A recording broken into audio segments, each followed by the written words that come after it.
Welcome to Grounded with John Tester and Maritsa Georgiou. Today, a special bonus conversation all about veterans with former VA Secretary Denis McDonough.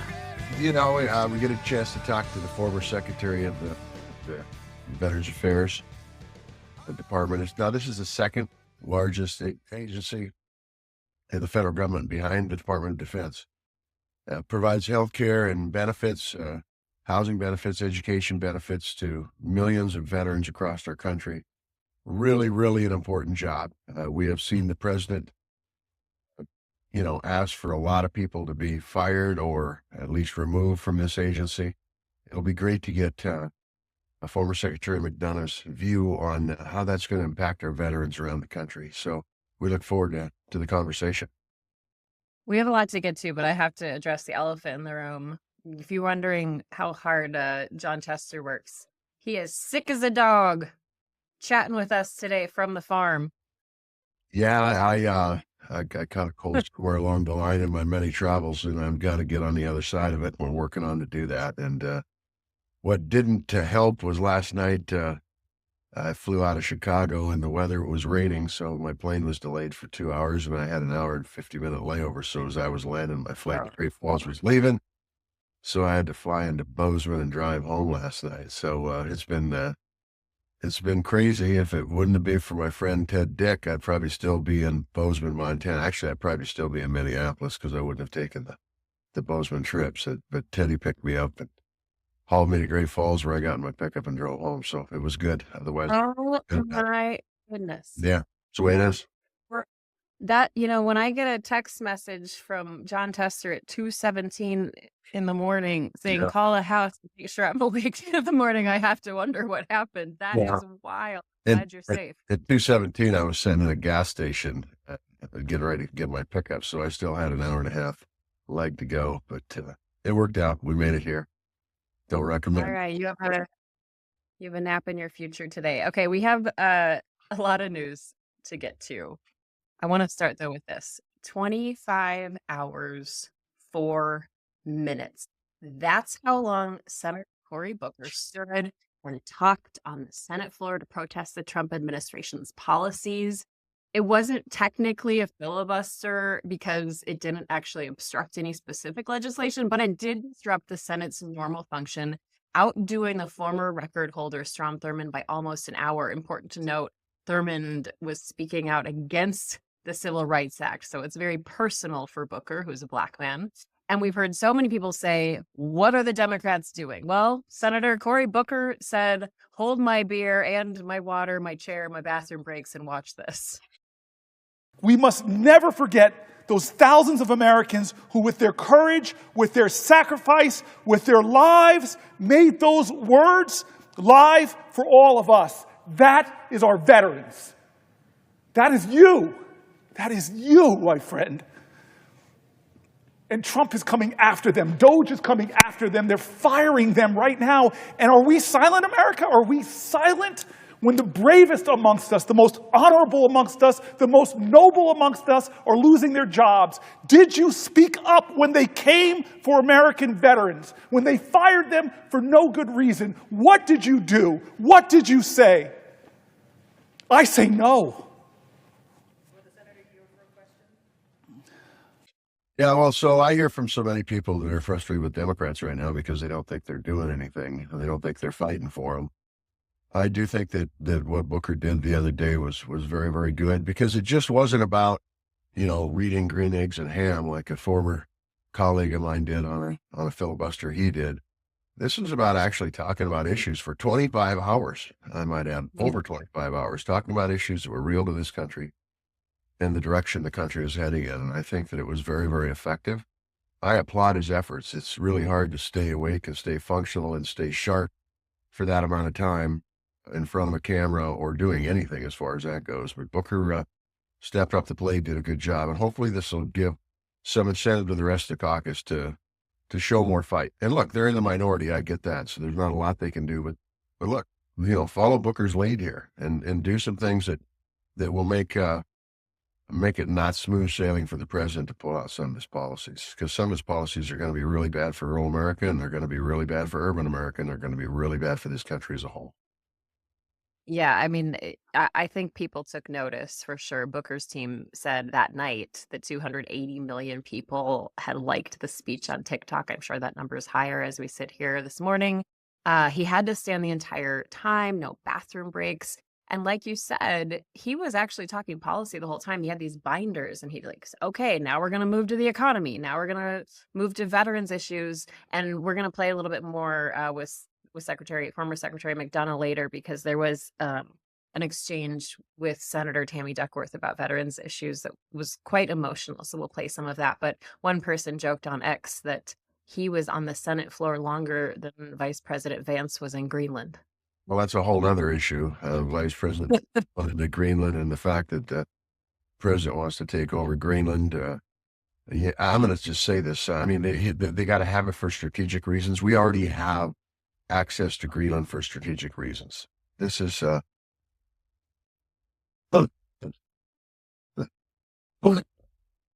this is crazy. And once again, it's just another example of pushing our allies away and isolating us as a country. And our strength comes from our allies. That is a fact. And this president is making us weaker by doing this kind of stuff.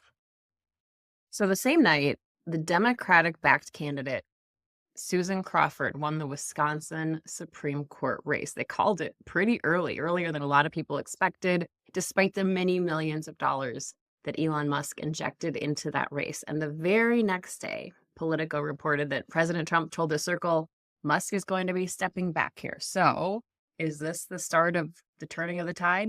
No, I don't know. I think it's got a lot more than this has to happen. Look, Musk obviously invested a lot in this race, and he's the fall guy for this. And look, I think that when you have a person who goes in, doesn't have security clearances, goes into the IRS, goes into our military, goes into all the agencies, and we don't know what they're doing because there's no transparency around it whatsoever. Isn't confirmed by the Senate, isn't, it's just a handpicked person.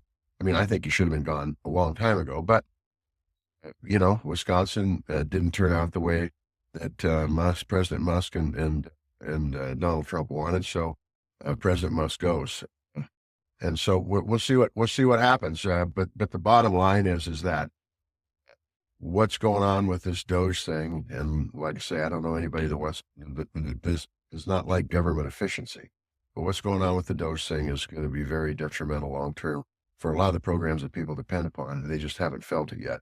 They will. And then it'll be too late because these folks will have other jobs in the private sector that probably pay them more than they were making within the government. So that's kind of where we're at. I think it's interesting that the race went the way it did, not because, and I think this is too bad too, that the courts aren't nonpartisan anymore, but the so-called Democratic candidate won. I think it's the margin of victory that's interesting in a place like Wisconsin. Mm-hmm. It tends to be a swing state. So it's interesting. Yeah, they're looking at the margin of victories. I mean, the Republican candidates won the special elections in Florida too, but not by the margins they were expecting. So a lot of people looking at that. Okay, the huge economic story now everyone is talking about on this Thursday as we record here. President Trump announced sweeping tariffs on Wednesday, at least 10% on all imports, with some countries facing tariffs as high as 54%. Thursday morning, the markets responded drastically, and we saw blowback from leaders all around the world. Australia's prime minister said this is not the act of a friend. For a moment of levity here, the list of countries impacted included the Heard and McDonald Islands and the sub-Antarctic Indian Ocean. And it's amusing because those islands are uninhabited, but they aren't chock full of penguins and seals, but they made the list for tariffs, these islands.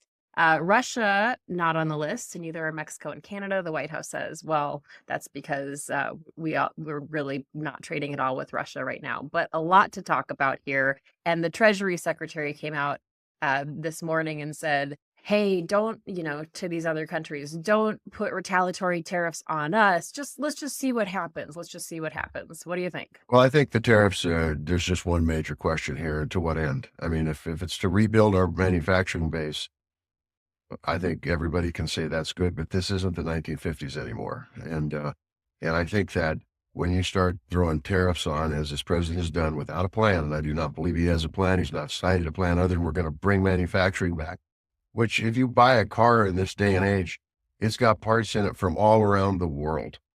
And so, it's going to lead to increased costs, increased prices, increased car repair bills. I mean, the list goes on and on and on. And it's not due to competition in the marketplace. It's not due to capitalism. It's due to government programs that increase your cost, my cost, everybody's costs on essential goods. And so we'll see how this works out, but I just don't think this bodes well. And as far as treating our allies this way, I think it's a huge mistake. As I said before, our power comes from our allies. As was said on a podcast, we've got allies. China has customers, and that's the truth.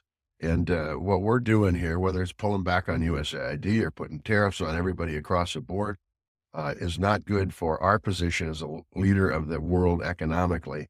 And we're really pushing the economy over to China, and that's a huge problem for the United States. It's certainly not making America great again, or should I say, keeping America great again. Yeah, I woke up and thought, okay, what are some things I know I have to buy in the coming months? So I bought a pair of sneakers for my son that are, a couple sizes too big just in case, because hey, this in this economy, money's tight and you have to think ahead. I'm sure a lot of families are doing that.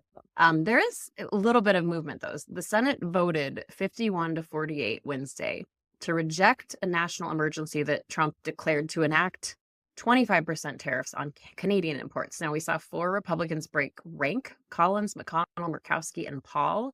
It doesn't actually do anything. It's really more symbolic because Speaker Mike Johnson has prevented a floor vote in the House to do the same thing. But it is pushback. There are some optics here. Excuse me, go ahead. No, that's okay. That's the end. Oh, okay. I didn't know. I blew my nose and you stopped. Well, I mean, I think I think that they're optics, but I don't necessarily think they're optics that the president's going to look at and say, these are really bad optics. It's still passed 51-48, and it should have failed. Look, knowing the people I served with there's a lot of Republicans that know this isn't the right thing to be doing, and I know they're waiting for the courts to do their job, and it's the wrong thing to do. It's a cop out, as my friend Angus King would say, and so. Hopefully they'll start doing their job and understanding if you're going to keep America number one, you got to do things that keep America number one. These tariffs are not going to do that. Okay, Politico reporting that National Security Advisor Mike Waltz regularly used the private messaging app Signal for chats on issues like Ukraine, China, Gaza, Middle East policy.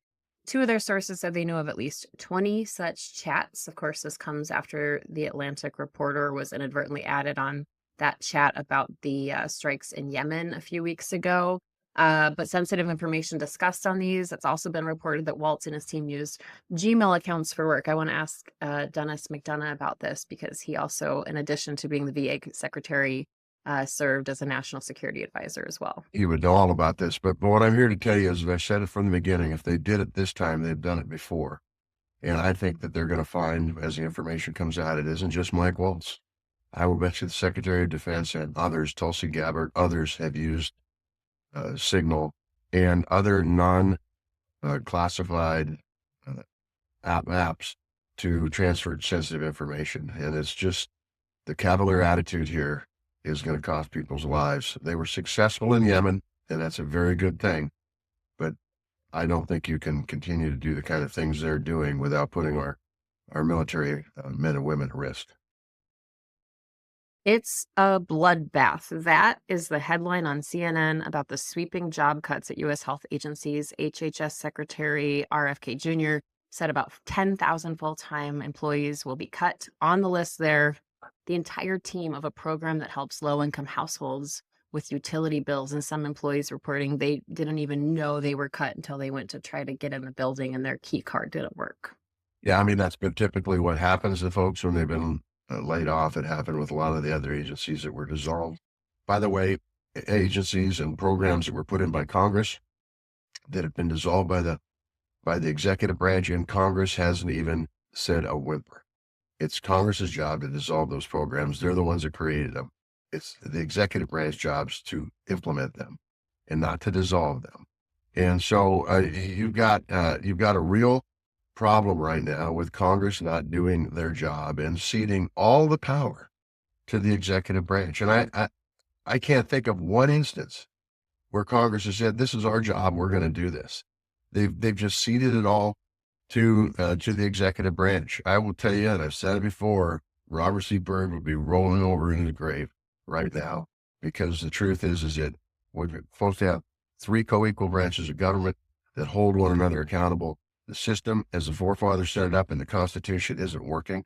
These folks that run around carrying the Constitution in their front pocket ought to pull it out and they ought to read it. And then they ought to follow it, because it's a pretty good guide on how you have a democracy with freedoms and liberty and privacy.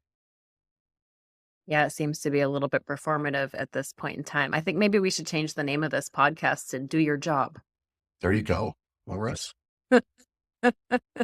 Okay, last headline here. Big this week. ICE admitted to what it called an administrative error in sending a Maryland father to a prison in El Salvador. Even Joe Rogan on his podcast calling this out. Well, I mean, this is a mistake should never be made. This is an American citizen that is being treated like they've committed a crime for living in this country. People should be up in arms about this, because it's a Maryland father this week. Who's it going to be next week? The bottom line is, you got to do your work. You got to do your due diligence when you start throwing people in jail. You just don't do it arbitrarily, and that's what's happened here. It's unacceptable, and people should be up in arms about this. Can I introduce this guy? Please, I want you to. That's the plan.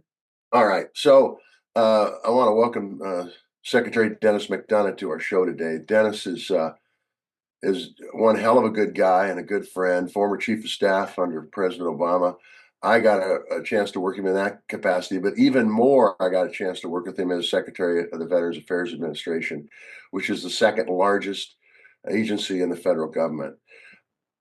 Look, he came on at the beginning of the Biden administration, really did what I would consider, and I think everybody on the committee would say that he did an outstanding job making sure that veterans got the benefits and the health care that they had earned through their service to the country. So it is indeed a pleasure to have Secretary McDonough here today to visit about a lot of things, but more specifically about the VA. And so good to have you here, Denis McDonough. And by the way, I might add that he actually is a pretty good hockey player, I'm told. I don't know. Because he's from Minnesota, which we have to mention also, which, I'm from Minnesota. Yeah. Well, we'll overlook the two of you are from Minnesota, okay? But it's good. Hey, listen, I got two things to say real quick. One is, Mr. Chairman, it's Denis McDonough, by the way. I didn't like the title when I had the job, and I don't have the job anymore. So please don't refer to me as secretary. That's for darn sure. And the second thing is, I am proudly from Minnesota. I'm not a hockey player. I played hockey. If you don't play hockey, they make you move out. But I played hockey, but I wasn't any good. But I did play football. But the point of this long interjection is, the only reason I agreed to go on the show is when I found out that Maritsa is from Minnesota. So it's a pretty important fact. You shouldn't overlook that. I stand corrected, and I understand exactly where you're coming from, and I honestly, that doesn't hurt me at all. It doesn't, doesn't hurt me at all. But I appreciate you being on. Hey, I just want to start back in early 2021 when you took the job of Secretary of the VA. When you sat down and made out your long-term plans moving forward in the VA, what did you see as the most important thing to be working on within the VA? Where did you see that they were lacking? Where were you going to put most of your focus on? And now this is before Pact Act. This is before we passed a whole bunch of bills that put additional responsibilities on you. And so just kind of give us a lay of the land on when you first got there, what you saw and where you wanted to go. Yeah, well, thanks. I mean, the fact is, I the president called me on Thanksgiving weekend and the fall there of 2020 after the election. I'm sure he had other better people for the job. They probably washed out in vetting or something. And so he told me to take the job, and the president tells you to do something, you do it. So I did it, and I happily did it. And then I set out about, trying to get confirmed. You were helpful on that, and so was your team. And so I got over that hurdle. But throughout that preparation time, I was talking to veterans and to veterans' families to find out what they thought. And the thing that I thought was really important, the president said, "Look, your job description is straightforward. It's to fight like hell for veterans. That I can do. I can fight. I get that. I'm not a veteran, but I can fight for veterans." And the thing that I kept hearing is that veterans didn't necessarily feel that they were welcome at VA. And this was true for combat vets, relatively young combat vets out of the global war on terrorism. This is true among women vets, the fastest growing cohort of veterans. And so we set out to try to change the mindset of VA, which is, let's make sure that we fit our programs into veterans' lives rather than expecting veterans to change their lives to fit into our program. And so a perfect example of that is we just carried out the largest set of outreaches over the course of those 4 years that VA's ever seen. And as a result, just since the Pact Act, about 850,000 new veterans signed up to get healthcare at VA. And I kept hearing from veterans that they felt that VA wanted them in their care. VA was reaching out to them to get them into care, and VA was making great strides. But look, it's not perfect, but was making great strides at making that care more accessible.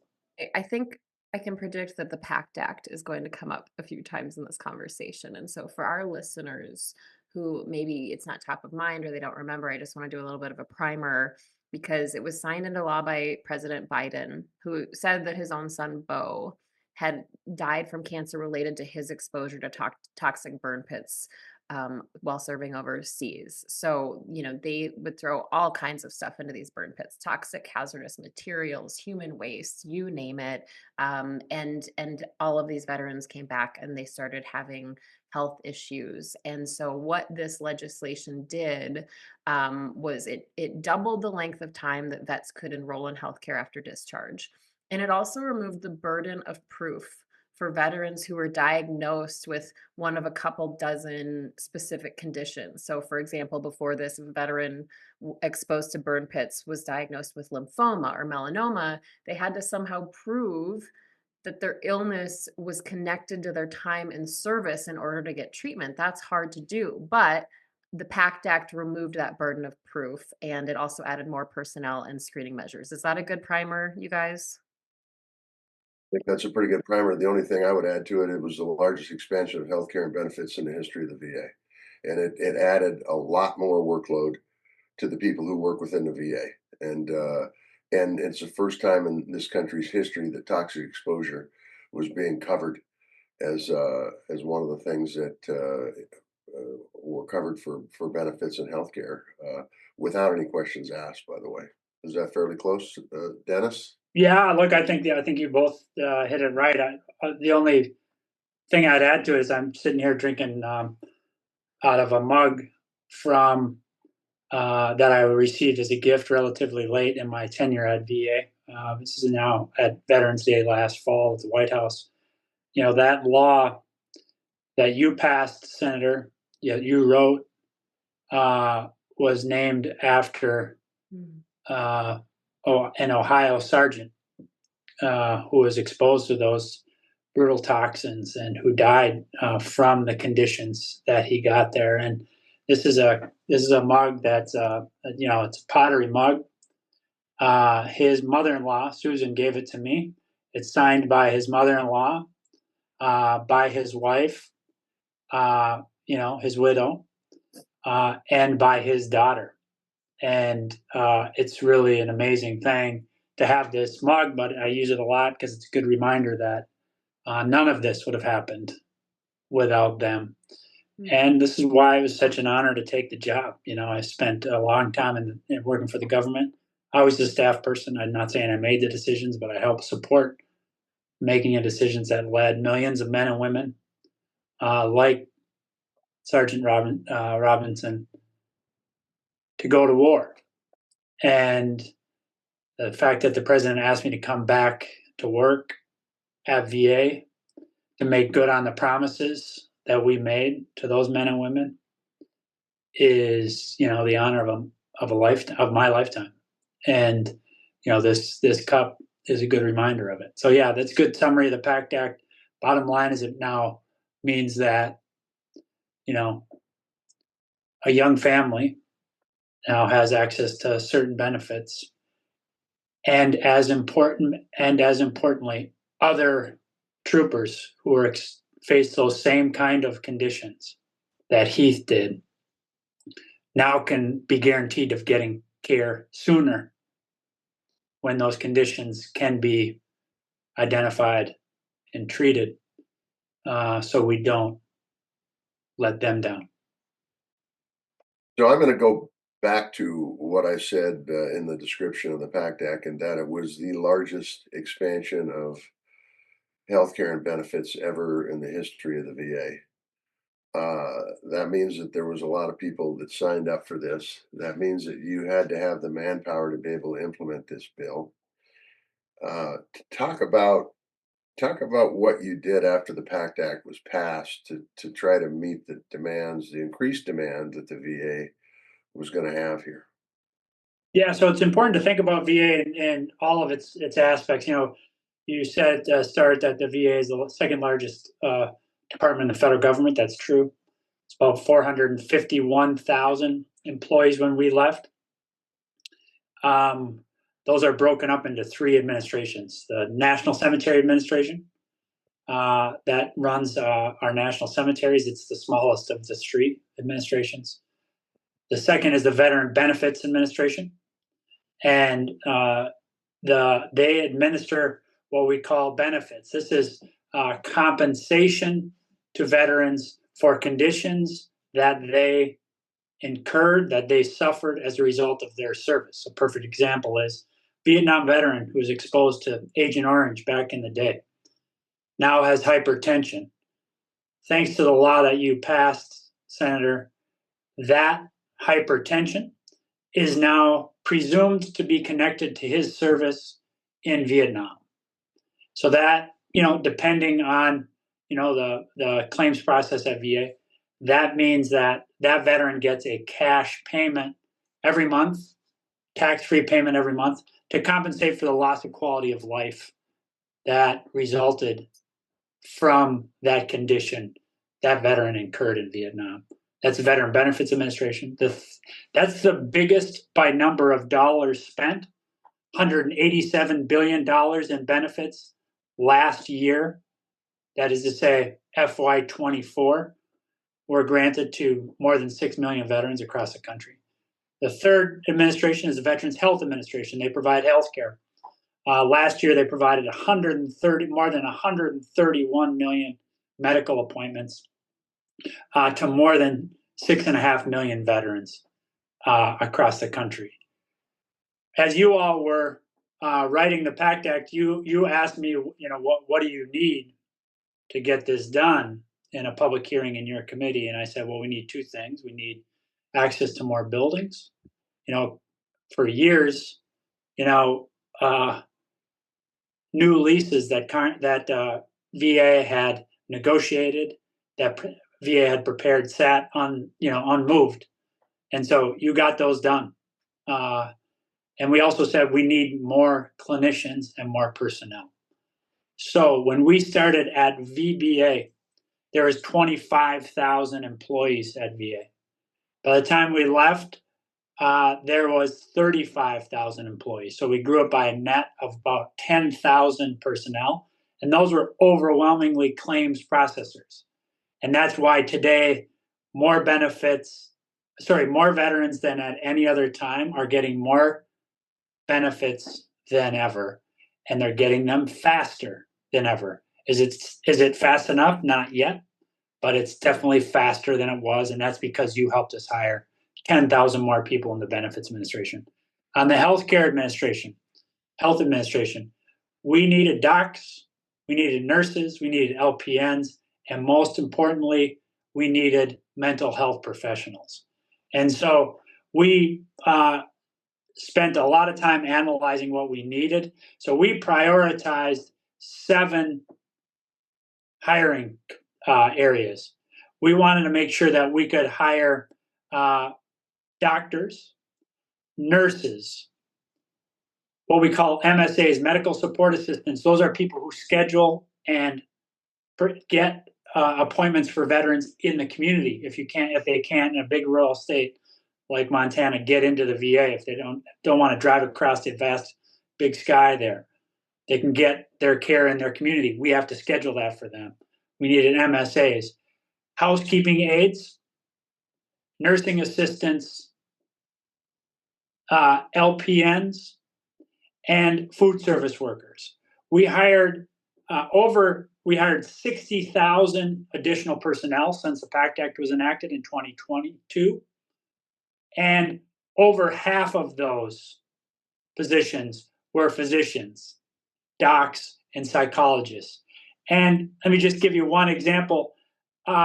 Last year, one of the biggest hiring goals we had was mental health professionals. We were able to hire 250 psychiatrists who are obviously in a country that's struggling with access to mental health care, and with veterans who we know have for a long time struggled for access to mental health care. Those 250 psychiatrists were great and important hires in that system. We heard Denis McDonough talk about how there's been more hires come into the VA. This wasn't so Denis McDonough can say, you know what, we hired a whole bunch of people. Now the agency's bigger, and now we should be considering that success. That's not it at all. He hired those people because Congress said, now you got more work to do. And how are you going to get that work done? And the secretary, from an administrative standpoint, said, this is what I need to meet the needs that Congress has directed me to do. And they've done it. Why is this important? Is because right now, the executive branch, the same branch that Denis McDonough used to work for, is walking in and saying, now you're going to get rid of 50, 60, 70, 80, God knows how many people in the VA. And we're not going to cut any benefits. The bottom line is that is a flat lie. If you don't have the people to deliver those benefits, you are cutting, in essence, cutting benefits. Benefits delayed is benefits denied. And quite frankly, the Pact Act, the largest expansion of healthcare and benefits ever in the history of the VA, requires people to implement that bill. And Congress has done nothing to stop this administration from eliminating the folks that work there. And what is the secretary now say? I saw him in an interview here about 3 weeks ago on CNN. We're going to pump these folks to the private sector. I'm not a veteran either, as Denis McDonough isn't. And I can tell you the private sector has longer wait times than the VA. It's more of a problem than the VA. And besides that, it costs more than VA healthcare. Could you talk about that for a second from your perspective when you were secretary? What the Mission Act really cost the VA as part of their overall budget? Yeah, so let me say 3 things to this, just to pick up 2 earlier points, and then I'll answer the question about the Mission Act. I underreported how many psychiatrists we hired. In FY23 alone, the first year for full implementation of the Pact Act, we hired more than 1,000 mental health professionals, including 351 psychiatrists. So that's a perfect example of very targeted hiring for very necessary care. The second thing you said about benefits, in FY24, so the last full year for which we have data, VA delivered $187 billion in benefits to veterans. That's to 6.7 million veterans and survivors. So, widows, widowers, children, We also, in that year, VA processed 2.5 million claims. That's 27% higher number of claims processed than the year prior. And the year prior was a record year. That's because veterans are coming to VA sometime, some of those for the first time. Some of those are coming back to VA because we so messed it up the first time. And they finally feel welcomed at VA. So when you talk about having those personnel to process those claims, that's what we need. One of the things I've heard as I've read, or what I've read in the newspaper, as the new team talks about reducing the workforce at VA, is they want to get back to 2019 levels of personnel, and that raises a couple of questions in my mind. And that, it sounds like that's what they want to do, because we hired about 80,000 people since 2019. The issue, it strikes me, is the following. Since 2019, Congress has enacted 3 new laws that require additional benefits and care for veterans. And then we've had, obviously, in that time period, the pandemic, where VA provided health care to millions of veterans during the pandemic, of course, but also to non-veterans in many states across the country, where non-veterans would not have had access to care had they not been able to get into the VA. What were those 3 laws? 1, the Mission Act. I'll come back to that in a second. 2, the Pact Act. And Maritsa just gave us a good summary of the Pact Act. That's related to those burn pits throughout Central Command. 3rd is something called the Compact Act. And those veterans who are watching today, here's what the Compact Act says. It says, if you are in mental health crisis today, you can go to any hospital, VA hospital, public hospital, community hospital, private hospital. Whether you're enrolled at VA or not, you go to that hospital, you tell them you need to see emergency care, you tell them they're a veteran, and then VA takes care of that cost. Any veteran, any corner of the country today can get access to emergency mental health care. So that's one of 3 laws: Pact Act, Compact Act, and then 3rd is the Mission Act. The Mission Act changes the rules for how veterans can get access to the community to see private doctors, not just see VA doctors. This is a function of something that VA has done forever. What the Mission Act does, though, is changes the rules. It says if you have to drive more than 30 minutes to get access to care, if you have to wait more than 30 days to get access to care, you can get referred to the community. Now, that means you can go see your local doc. The idea is, you hope that veteran can go see a local doc in sooner than 30 days. But as you've just said, what we see across the board, across the country, and you can go to the VA website at VA Access to Care website and see the wait times in each of the facilities across the country, so you know what you're dealing with as a veteran.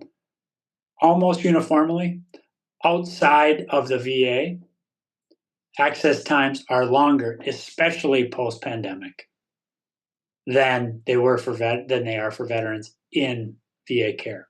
Nevertheless, we are providing a lot of care for veterans through the private sector. In fact, last year, 42% of all the care we provided was provided through the community.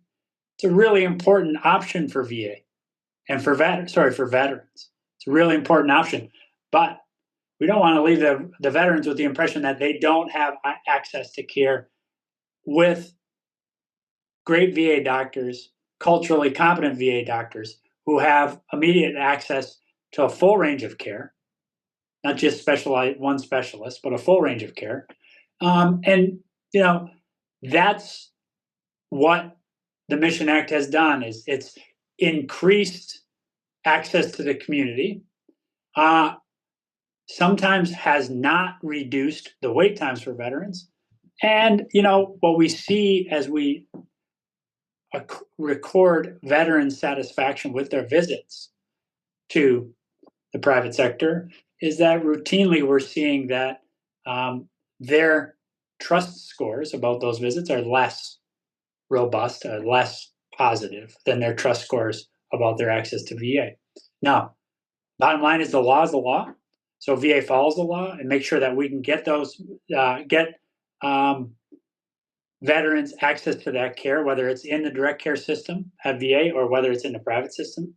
But if we don't have medical support assistance to help, if VA does not have the medical support assistance to help schedule those appointments, care is going to slow down and access is going to slow down. And that's not in the veteran's interest, it strikes me. So, Dennis, you mentioned that when you first took that job, you said you overwhelmingly heard from veterans that they didn't feel welcome at the VA, and it was your goal to change the mindset. And we've been talking about these programs that have been implemented, and there's real concern right now that they are in the crosshairs, that these could go away or be impacted greatly. In early March, the current VA secretary confirmed that there are plans to cut the department by about 80,000 jobs. And that's after you just went over all of the people you hired to fill these needs. Senator Tammy Duckworth brought this up during Senator Booker's marathon speech, saying that a third of those employees within the VA, a third of those employees are veterans. So when we talk about all of these policies and numbers and timelines, I want to break it down kind of to a more granular level. What would 80,000 jobs being cut mean when we look at this as far as real life impacts, when we already have heard of complaints over wait times and understaffing that you work to address? Yeah, it's hard to, I think it's hard to kind of anticipate precisely what it would mean. But let me answer the question this way, Maritsa. Here's what we know, right? Is if you're going back to 2019 levels of personnel, VA operating in 2019 was operating with fewer requirements for veterans. We just added 800,000 veterans to get additional care as a result of the Pact Act since 2023. So that's 800,000 more veterans than were getting care in 2019. So that's the first question. Second question is, if we're going to anticipate making sure that the additional care veterans need is available to them in the community, what we also know is that the pandemic had a big impact on private sector healthcare providers, meaning many doctors, for a variety of different reasons, we saw many doctors and nurses leave the profession. There are acute shortages across the country in key specialties. First among them, mental health care professionals. Many got out of the business. Many others went into their own business, or they're doing, cash payment for access to mental health care. And so there's not the slack, it seems to me, in the private system to make up for additional requirements for access to mental health care professionals. Third, when one thinks about oncologists and access to care, we all know, for example, that veterans are more likely to suffer lung cancer, for example. So if we're not able to get timely access to care because there's not the slack for experts and specialists in the private system, and we don't have providers in the direct care system, I'm worried that we won't get timely access to care, and that would have very real, very profound healthcare implications. So, another example of experts who are, at acute shortage across the private system are gastroenterologists, so GI experts. So the second way I'd answer your question is to say, boy, I hope there's very robust analysis about what the market availability is in each of the markets across the country for veterans, if we're counting on being able to just refer those vets out to the community. If that's the case, let's make darn sure that that they don't have to wait in the community, and let's make darn sure that when our veterans see a provider in the community, that those providers get the results of the care back to the VA quickly. The IG reported last year that in 75% of cases where veterans got care in the community, there was no record of that visit returned to VA. What VA offers is comprehensive integrated care. The veteran can get access to all kinds of care in VA, and then you're able to track the whole health of that veteran. And if we're not getting records back, if we're not getting timely access to care, I worry that that's going to have healthcare implications. Absolutely. You can outsource the job, but you can't outsource the responsibility. It is responsibility of the VA because taking care of our veterans is a cost of war. And that's the way it is. If you can't take care of them when they come home, you shouldn't send them off to war to begin with. Go ahead, Maritsa. Okay, he knows I have a whole list. That's why he's saying go ahead. A friend of mine works for the VA in Minneapolis, and they wanted us to help explain to people who maybe don't understand the system a couple of things. The first is the difference between the VA medical centers and these private clinics, and the specific needs of veterans and how that's different than the care that the general public needs. And then also to just help people understand if they say, well, I'm not a veteran, my family, nobody's a veteran in my family, why should I care? How would this affect me? So those are the two things I would ask you. Help explain the difference between veterans specific care and general public, and also why other people should care even if they're not a veteran. Yeah, so I think I'd answer in the following way. In a minute, I'm just going to give a vignette about access to care here in suburban Washington for veterans. But let me start by saying veterans, it's documented, have more complex health situations than their non-veteran counterparts. And that's not a disputed or a controversial assertion. That's a fact-based assertion, and it stands to reason. When you're jumping out of planes for a living over the course of many years, when you're when you swear an oath to protect the country against all enemies, foreign and domestic, and that oath has no carve-outs. That oath envisions you doing whatever is necessary to protect the country from all enemies, foreign and domestic. Inevitably, that's going to have health impacts. So that's why our non-veteran fellow citizens need to understand the importance of VA. We now have, decades and decades of veteran-informed, veteran-centered, culturally competent, excellent care for those people who gave everything for us, and as a result now have more complex healthcare situations, more complex health situations than you and I do as non-veterans.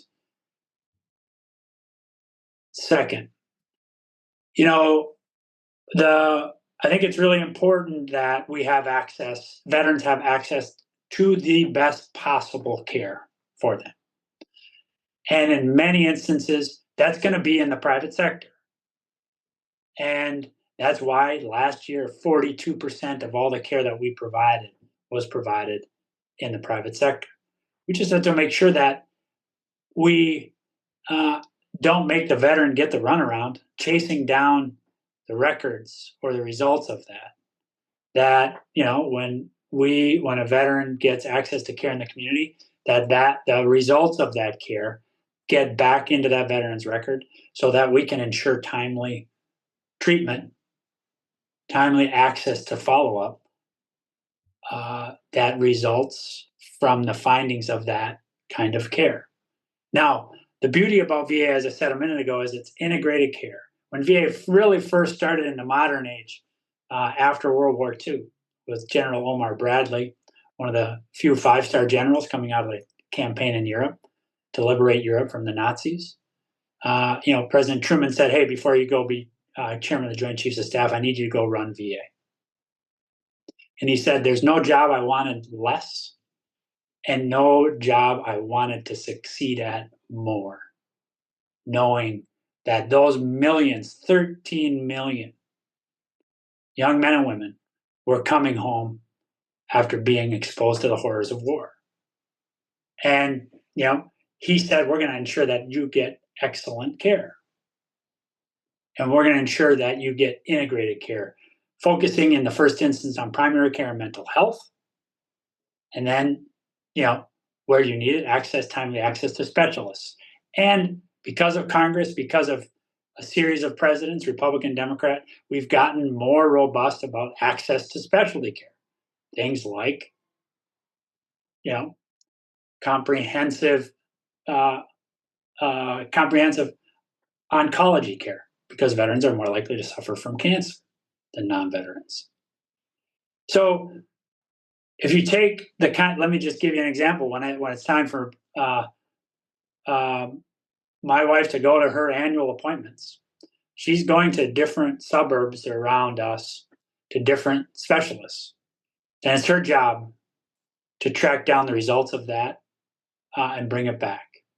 But here in Gaithersburg in Maryland, there's a VA clinic.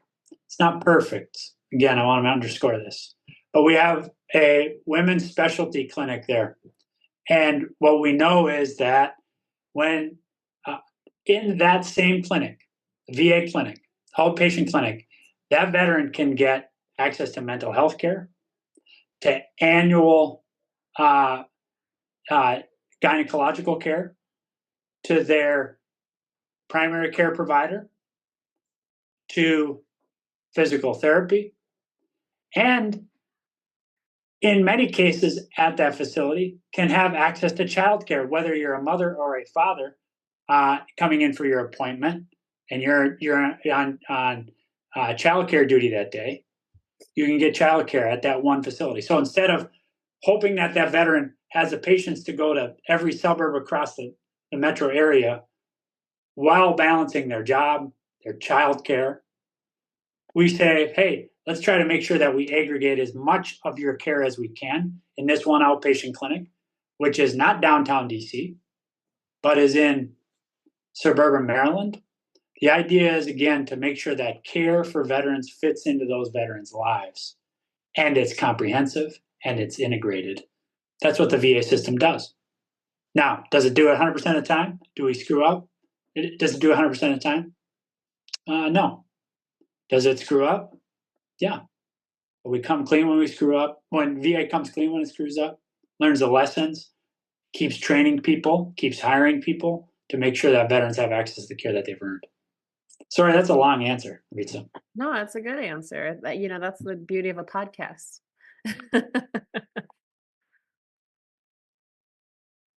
Senator, you want me to keep going? I can ask a real quick one. There's a guy by the name of Mike Missile, who is the Inspector General for the VA. My eyeballs in the VA, so to speak, when I need to hold people within the VA accountable, including the Secretary, Denis McDonough. One of the first things that President Trump did was, in a very unlawful manner, because he didn't notify Congress, he fired 17 or 18, one of which was the IG for the VA, a guy by the name of Mike Missile. Can you talk about Mike Missile's value to you? I can talk about his value to me as a person in the United States Senate, as chairman of the committee that oversaw the VA. His input, his analysis of what's going on in the VA was absolutely critical for me to be able to do my job. You talk about it from a VA perspective, their worth.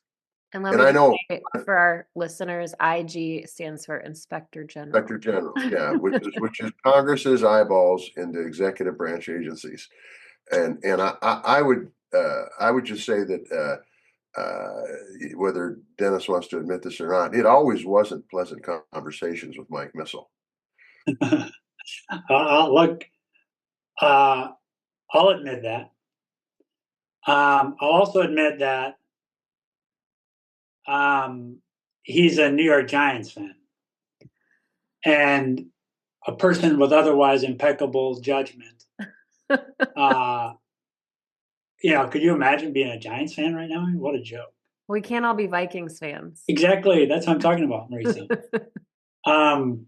So look, the idea of the Inspector General is very straightforward, right? Which is that there should be an independent power, an independent set of investigators inside of the agencies to weed out waste, fraud, and abuse.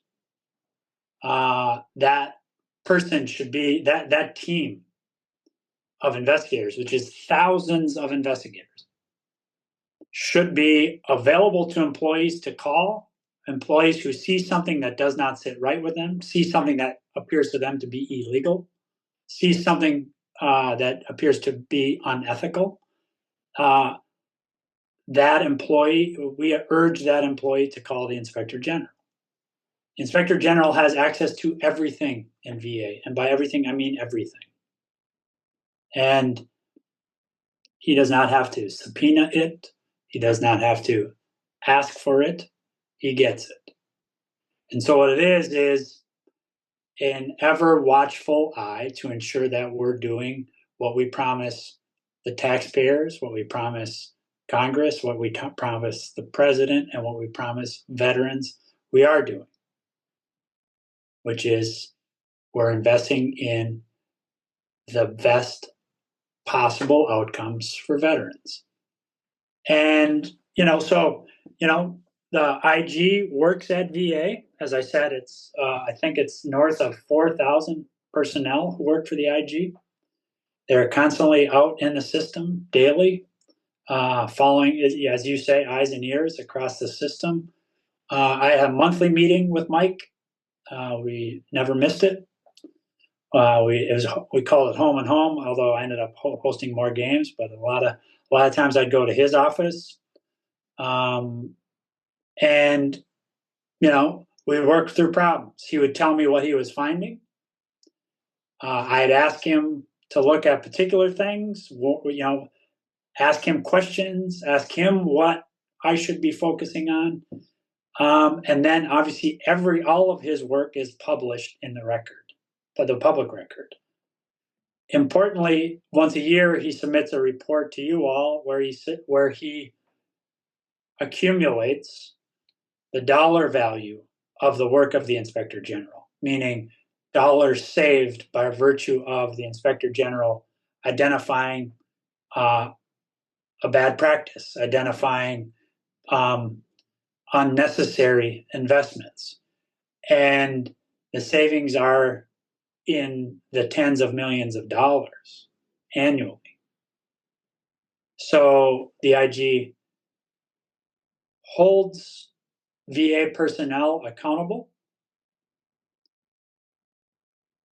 The Inspector General and the personnel in his office save the taxpayer dollars, and the Inspector General and his personnel reassure veterans that there's an independent set of eyes every day watching what's going on in VA. So it escapes me why one would not want that team working every day to keep an Absolutely. eye on what's happening there. And it also escapes me why Congress continues to step back, as they have on damn near every issue, if not every issue, and allow the executive branch to pull their eyes and ears out of these agencies, and they do nothing about it. And look, Joni Ernst is a great person. I like her a lot. She led off this Congress talking about how important IGs were, and I hear nothing but crickets from the United States Senate when it comes to the firing of these IGs. And it's not good for government. It's not good for government efficiency. It's not good for accountability. It's not good for Congress. It's not good for anything. It's a bad, bad, bad administrative decision. I Anyway, think that I think it's really interesting. A lot of the coverage in Washington and across the country is about how we do things, the number of people, and private sector versus direct care, and all that's really important. But we can't lose sight of the what. And the what is very measurable at VA. How much care? How long does the care take? How many benefits? How many claims are in backlog status? How long have they been in backlog status? That's the what of government, because at the end of the day, that's what veterans come to expect. And so what I really hope doesn't happen is that a very data rich agency like VA, everything is measurable there. We insisted on it. We published regularly dashboards on how many people we were hiring, who we were hiring, where we were hiring them, what they were doing.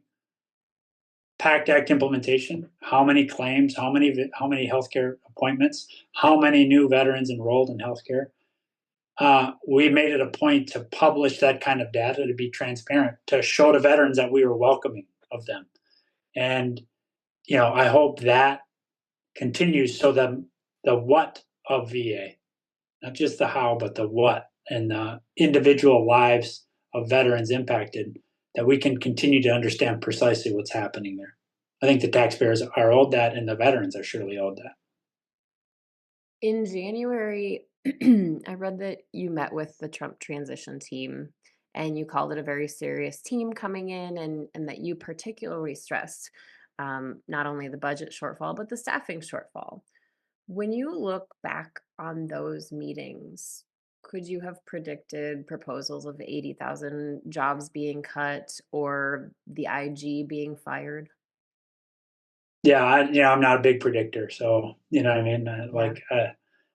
I think the the what I am is I'm a big believer in transparency, and so what I hope continues is that we can get very transparent about the what and the impact of the what, because behind all those numbers are veterans.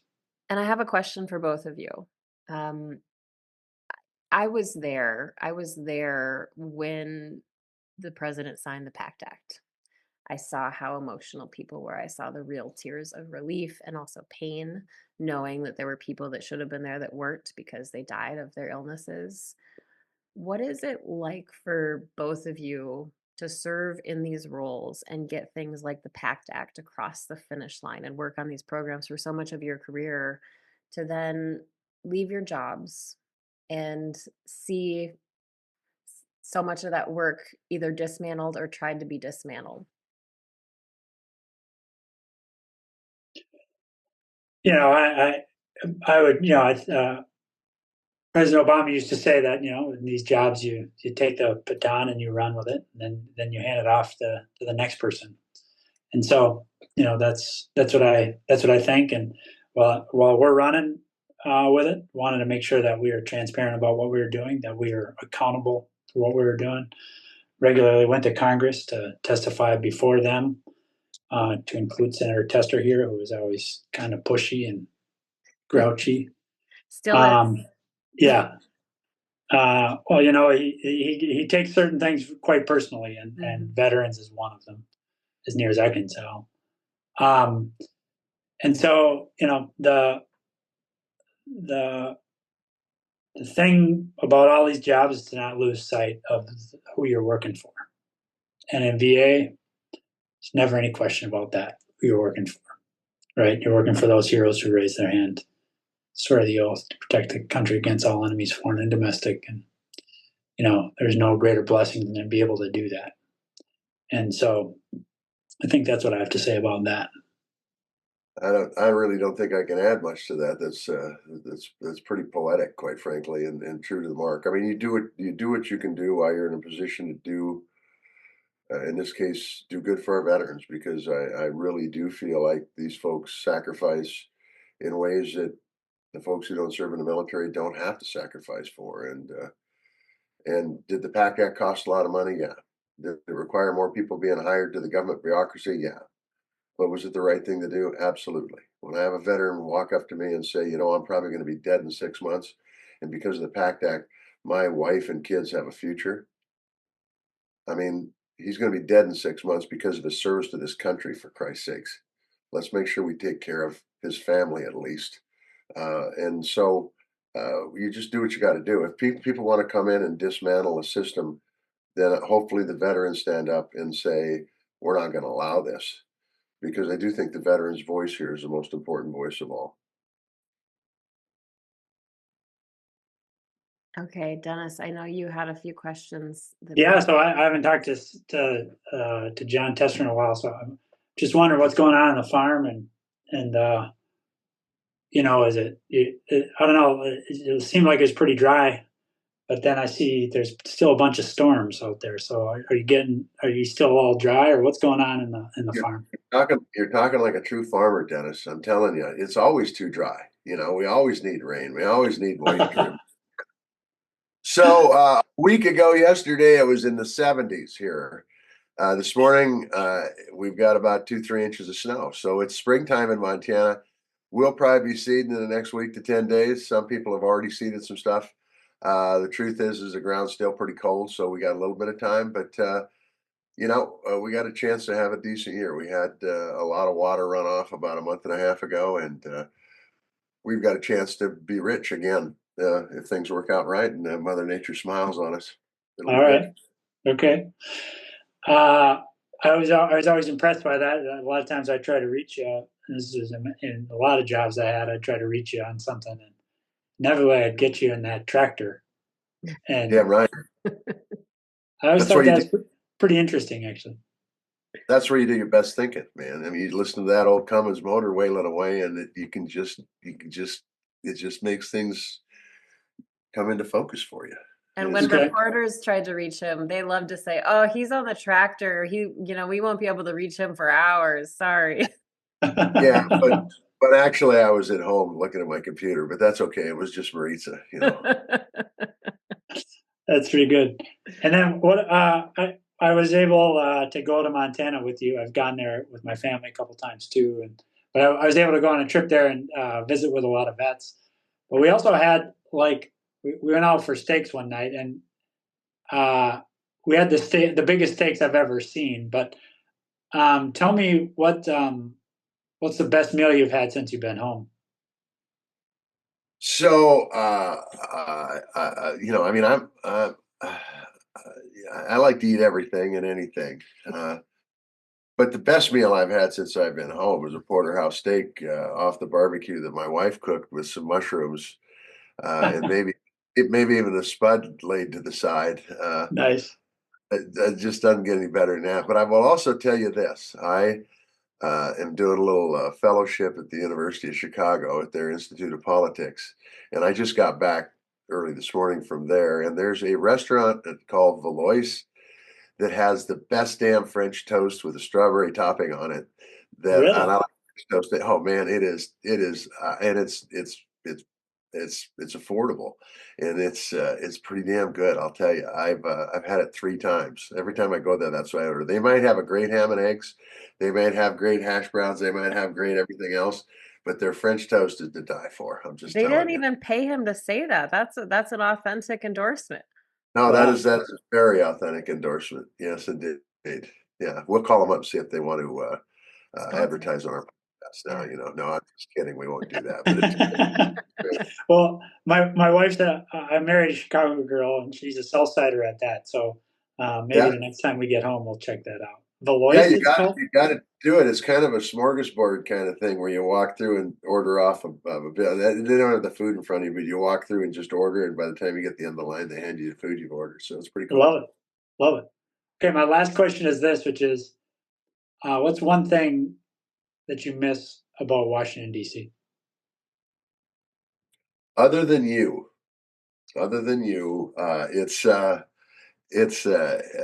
it's my staff. Yeah, I had a pretty decent staff that did good work, and they always covered my ass, and they're good people. They all got jobs doing something else that wanted jobs, yeah. and that's what you miss. I mean, truthfully, I spent more time with my staff than I did with my family while I was in the United States Senate, and they became family to both me and Charlotte, and so that's what you miss. That's nice. I mean, your staff has always had a reputation of being level-headed, good to work with, not ideological, you know.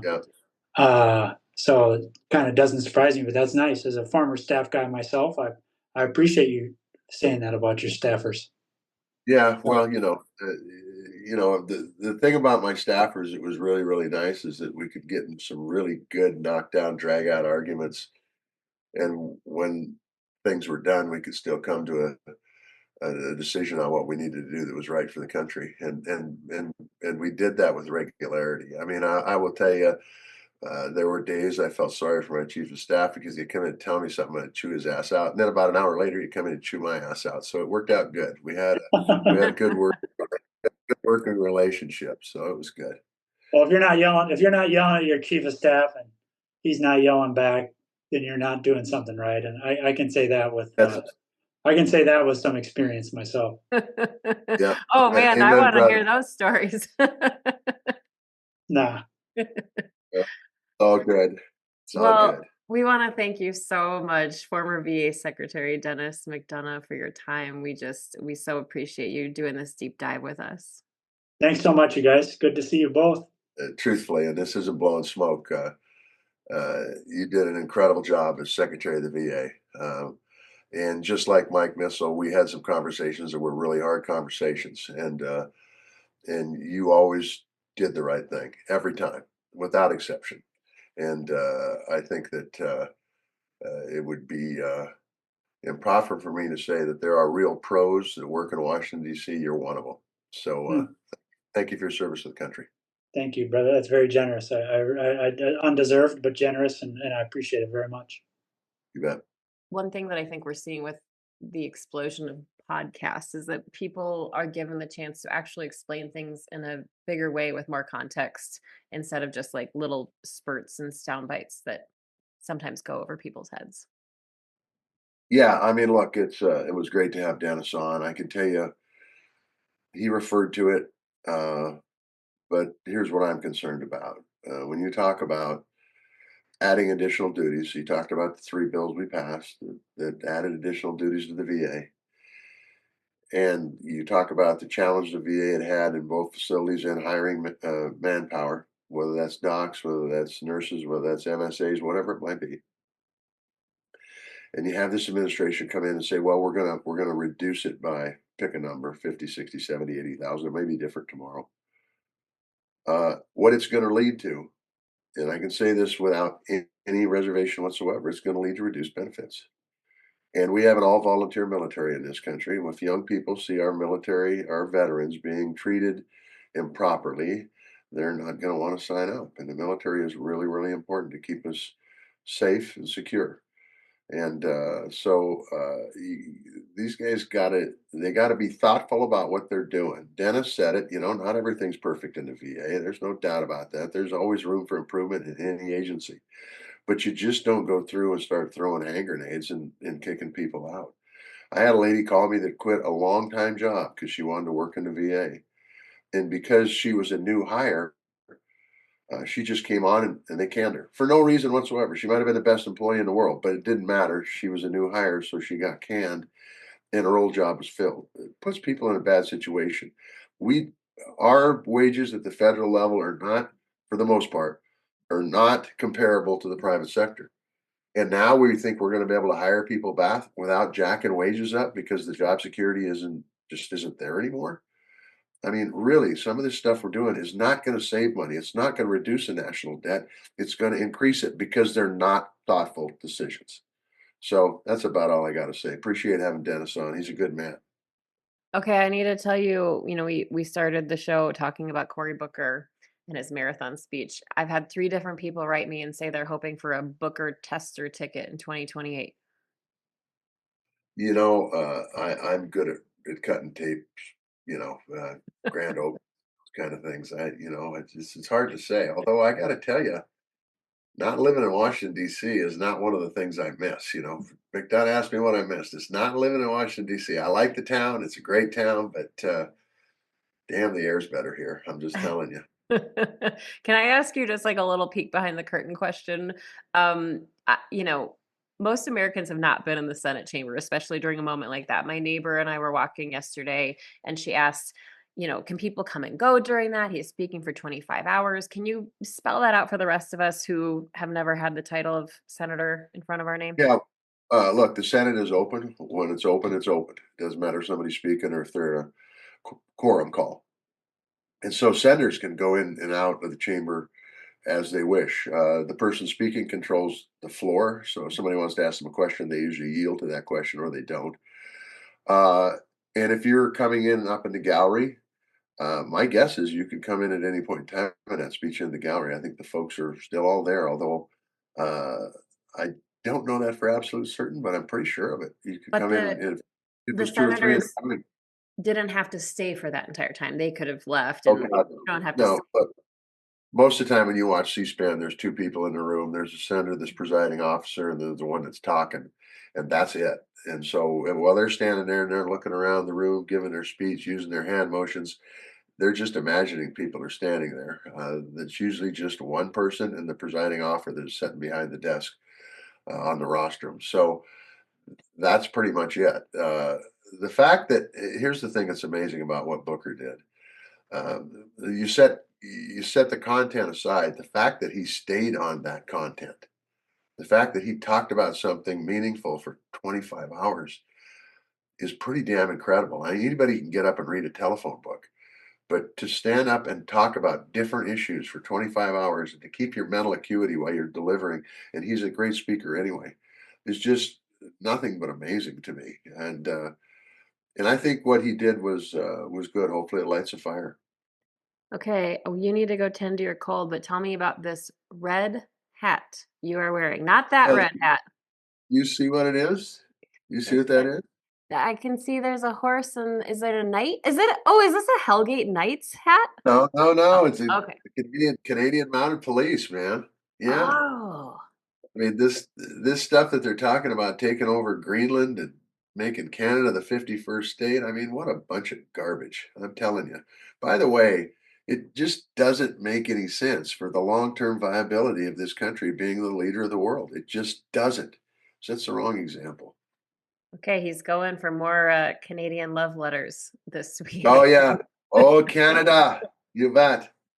Okay, we thank you so much for sticking with us today. You can find us on Substack, Blue Sky, Instagram, YouTube. You can shoot us an email at groundedpcast@gmail.com. We read all of them. It's been really amazing to hear from so many of you. We want to thank our guest, former VA Secretary and Minnesotan, Denis McDonough. We want to thank our friends at Pearl Jam for letting us use their music. And to all of you, our listeners, we'll chat again soon.